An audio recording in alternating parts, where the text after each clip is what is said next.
Chirala water బీచ్కి వచ్చాము. అది చేపలు తీసుకుందామని.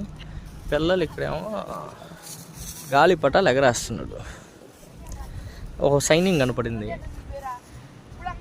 వీళ్ళ స్పెషాలిటీ ఏంటంటే ఒకడేమో ఒక దారానికి 2 సూత్రాలు పెట్టి ఒక గాలిపటాన్ని రెండు గాలిపటాలు ఒకే దారానికి వేసాడు.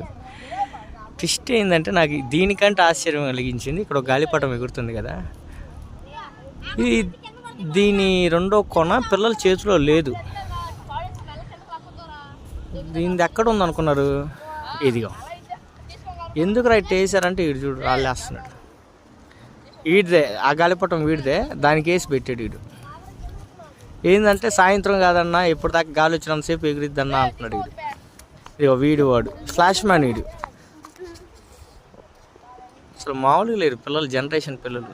ఇంకో వాస్తవ విషయం ఏంటంటే ఫెస్టివల్కి అంతా నామమాత్రంగా జరుపుకుంటుంటే ఎక్కడ గాలిపటాలు అమ్మడం కానీ లేదు. మా చిన్నతనంలో తెగ అమ్మేవాళ్ళు, అంటే 90s కిడ్ కాబట్టి.